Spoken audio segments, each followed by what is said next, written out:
How you doing, good people? This is the 8-Bit Animal. And let's keep it a buck. Most NES games based on comic books, not very good. We talked about Swamp Thing a few weeks ago. Broke my heart because I'm a real big fan of that character. We talked about, well, Toxic Crusader don't really count, do we? Neither does Captain Planet. Those are cartoons based on other stuff. But Marvel and DC, yeah, Superman was dreadful. The X-Men games, pretty bad. Pretty bad. The first one we talked about earlier this year, it was horrendous. And today we're going to talk about the other game that I remember featuring the X-Men. It's from 1991, published by LJN, and developed by Software Creations. I'm sorry. Today, we're going to take a look at Wolverine. Now, problems abound with this game. Difficulty is just ridiculous. And not because it's just a hard game built to be difficult, like Ghosts and Goblins or Trojan, stuff like that. This just wasn't a really well put together video game. And to compensate for it being just not being good, they decide to just ramp the difficulty up.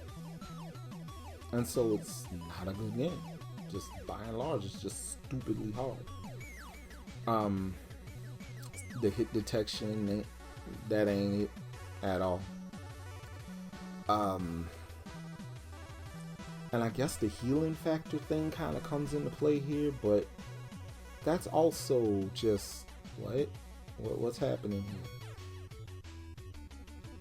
But yeah, we didn't even talk about the story. I just got into why this game is terrible.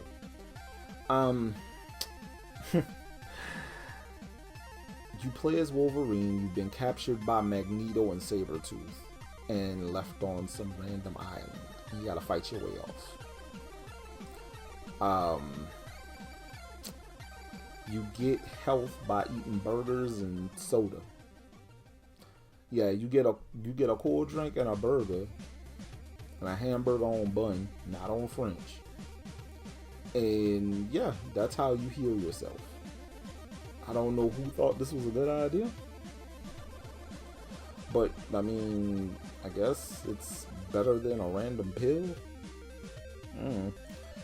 Or a letter X that you don't know whether or not it fills up your health or takes away from your health, like in the X-Men game.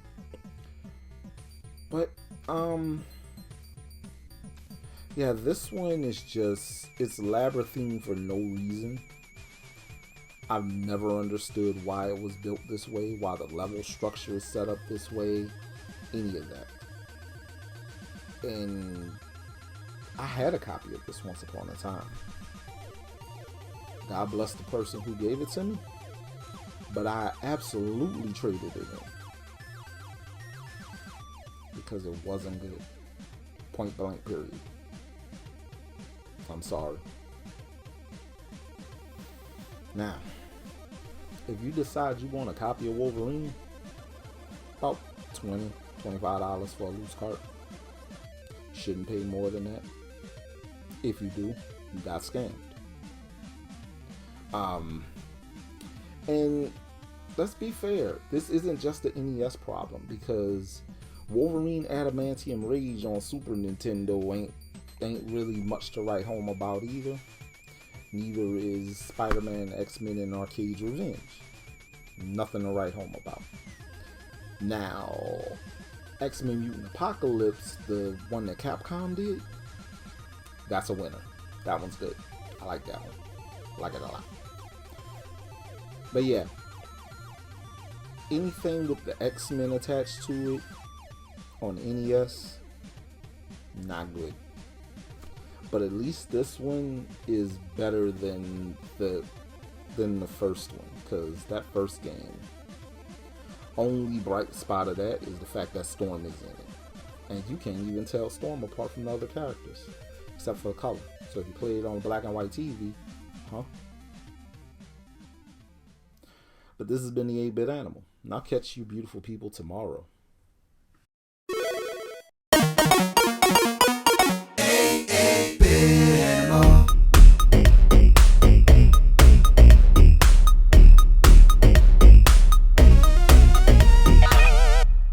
Tomorrow, one of the NES's greatest achievements that we don't talk about, all the weird puzzle games. Thank you for your service.